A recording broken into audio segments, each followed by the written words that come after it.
నమస్తే citizen news కి స్వాగతం. ప్రభుత్వ సంక్షేమ పథకాలంటే కేవలం కాగితాలకే పరిమితం కాకుండా ప్రజల జీవితాల్లో వెలుగులు నింపుతూ స్పష్టమైన మార్పు తేవాలనే ఉద్దేశంతో ప్రభుత్వం పనిచేస్తోందని ఎమ్మెల్యే మనోహర్ రెడ్డి అన్నారు. వికారాబాద్ జిల్లా తాండూరు పట్టణంలో ప్రజాపాలన ప్రగతి ప్రణాళిక 99 రోజుల యాక్షన్ ప్లాన్ లో భాగంగా గౌతపూర్ గ్రామంలో సర్పంచ్ జన్నె సుజన అధ్యక్షతన నిర్వహించిన గ్రామ సభకు ముఖ్య అతిథిగా ఎమ్మెల్యే మనోహర్ రెడ్డి హాజరయ్యారు.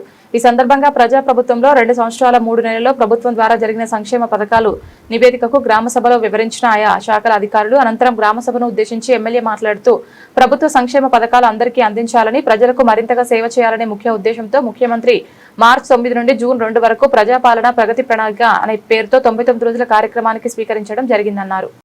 దాదాపు 2,90,00,000 3 లక్షల మంది ఈ రోజు 3 లక్షల మంది 3 కోట్ల మంది రోజు ఫ్రీగా ఉచితంగా మనం ఆర్టీసీ బస్సులో తిరగడం జరుగుతూ ఉన్నది. ఇది ఆ రోజు మనం ఏదైతే చెప్పున్నామో ఆర్థికంగా ఎంత ఇబ్బంది ఉన్నా సరే అవన్నీ కూడా ఒక్కొక్కటి ఈరోజు అమలు చేసుకుంటూ వస్తూ ఉన్నాం. రైతు భరోసా కానివ్వండి, ఈరోజు ఆ రోజు చెప్పినాం ఇందిరమ్మ ఆత్మీయ భరోసా భూమి లేని నిరుపేదలకు మనం తప్పకుండా ఇస్తామని చెప్పినాం. వారికి కూడా ఇప్పుడు ఇవ్వడం జరిగింది. గతంలో మీకు తెలుసు కళ్యాణ లక్ష్మి ఒకసారి అప్లై చేస్తే అది ఎప్పుడో ఆ పిల్లలైన తర్వాత పిల్లలకు మన్మన్లు పిల్లలైన తర్వాత కూడా వచ్చేది కాదు. నేను వచ్చిన తర్వాత ఎంబడే ఎవరికైనా రాకుంటే వాళ్ళ అధికారులు అది ఖచ్చితంగా మీరు అప్లికేషన్ కరెక్ట్ ఉండకపోవచ్చు, దాంట్లో ఏదైనా అప్లికేషన్ ఎక్కువ తక్కువ ఉంటేనే సిస్టమ్ తప్పు ఉంటేనే మీరు ఆ ఫార్మేట్ కరెక్ట్ ఇవ్వకపోతేనే రాలేదు. కానీ ఎవరికి వచ్చినా నేను సీఎం రిలీఫ్ ఫండ్ కానీ కళ్యాణ లక్ష్మి కానీ ఎక్కడ కూడా ఒకరోజు ఆపినటువంటి పాపన పోలేదు. అదే కాదు ఈరోజు మహిళలని అందరినీ చైతన్యవంతులు చేయాలా, ప్రతి వ్యాపారంలో ఈరోజు వాళ్ళని రాణించాలా, మళ్ళీ 0 వడ్డీకే ఈ రోజు మనం తీసుకురావాలన్న ఒక మంచి ఉద్దేశంతో విరివిగా ఈ రోజు మల్ల సంఘాల ద్వారా ఈ రోజు పావుల వడ్డీ కానివ్వండి, ఈ రోజు 0 వడ్డీ కానివ్వండి, ఈ రోజు రుణాలు ఇవ్వడం జరుగుతూ ఉన్నది. ఇదే కాదు ఈరోజు పిల్లలకందరూ కూడా మీరు గుర్తించుకోవాలా, గతంలో ఎప్పుడు కూడా స్కూల్స్ అంటే ఒక ఆయపురుషుడు స్కూల్లో ఒక మెసెంజర్ ఉండేటువంటి వాళ్ళు కాదు. ప్రతి స్కూల్ కు అమ్మ ఆదర్శ పాఠశాల ద్వారా ప్రతి స్కూల్ టాయిలెట్స్ కట్టించి, ప్రతి స్కూల్లో మినిమం వాటర్ ఫెసిలిటీస్ పెట్టించి ప్రతి స్కూల్ బాగుండాలనే ఒక మంచి ఉద్దేశం ద్వారా ఈ రోజు అమ్మ ఒక్క నిమిషం సపోర్ట్ చేయకండి. తర్వాత ఏదైతే చెప్పున్నామో 6 గ్యారెంటీలు చెప్పున్నామో అవన్నిటిని కూడా ఒక్కొక్కటి చేసుకుంటూ వచ్చి ఆర్థికంగా ఇబ్బంది ఉన్న మహిళలకు 0 వడ్డీ కానివ్వండి, ఈ రోజు స్కూల్స్ అన్నింటినీ కూడా మధ్యాహ్న భోజనంతో పాటు ఈ రోజు ఉదయం కూడా వాళ్ళకి టిఫిన్లు ఇప్పడం కానివ్వండి, ఈ రోజు ఇవన్నిటిని కూడా ఇవ్వడం జరుగుతూ ఉన్నది. నేను వచ్చినప్పుడు ఇక్కడ పింఛన్లు కావాలని చెప్పి ఉన్నారు.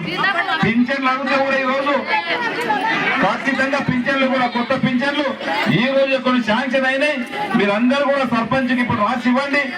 కొత్త పింఛన్లు కూడా ఈ నెల నుంచే కొన్ని కొత్త పింఛన్లు ఇప్పించే బాధ్యత మేము తీసుకొని ఖచ్చితంగా కొత్త పింఛన్లు కూడా ఇస్తున్నామని చెప్పి కూడా వేదిక ద్వారా మీకు అందరికీ తెలియజేసుకుంటూ ఇప్పుడే ఈ గ్రామానికి నేను వచ్చిన తర్వాత దాదాపు ఒక 70-80 లక్షల రూపాయలు చేసినాం. ఇంకా కొన్ని ఖాళీలలో డ్రైనేజ్ వ్యవస్థ బాగాలేదని చెప్పి అడుగుతా ఉన్నారు.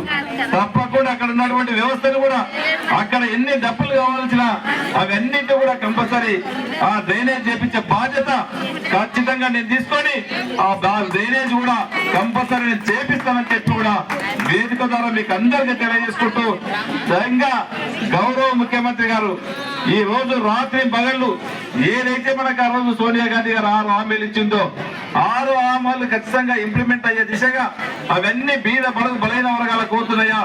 ఏమిచ్చినా గతంలో ఇందిరమ్మ ఇచ్చిన కాంగ్రెస్ పార్టీ ఇచ్చింది, గతంలో భూమి లేని వారికి భూమి ఇచ్చిన కాంగ్రెస్ పార్టీ ఇచ్చింది, గతంలో రుణమాఫీ చేసిన కాంగ్రెస్ పార్టీ ఇచ్చింది. మళ్ళా మీ అందరి ఆశీర్వాదం వల్ల కాంగ్రెస్ తెచ్చుకున్నాం.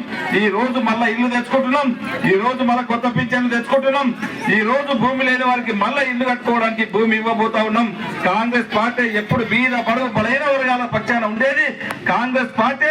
రేపు కూడా ప్రతి సంక్షేమము మీ కడప తట్టి మీ ఇంటి వరకు ఇప్పించేది కాంగ్రెస్ పార్టీ. మనమే ఖచ్చితంగా ఇస్తామని చెప్పి కూడా వేదిక ద్వారా మీకు అందరికీ తెలియజేసుకుంటూ దయచేసి నేను రెవెన్యూ వాళ్ళకు కూడా ఒకటే రిక్వెస్ట్ చేస్తా ఉన్నాను.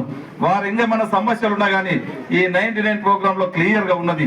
ఏ పెండింగ్ ఉన్నా ఇమ్మీడియట్ చేయవలసిన బాధ్యత మీరందరూ కూడా తీసుకొని చేయవలసిందిగా మీకు అందరికి రిక్వెస్ట్ చేసుకుంటూ దయచేసి మన వ్యవసాయ రంగంలో ఇప్పుడే సత్తర్ గారు చెప్పారు కొద్దిగా ఇంకా ఎప్పటికీ వరేసేదానే కాకుండా కొద్దిగా మనం చేంజ్ చేసుకోవాల్సిన అవసరం కూడా ఖచ్చితంగా ఉన్నది.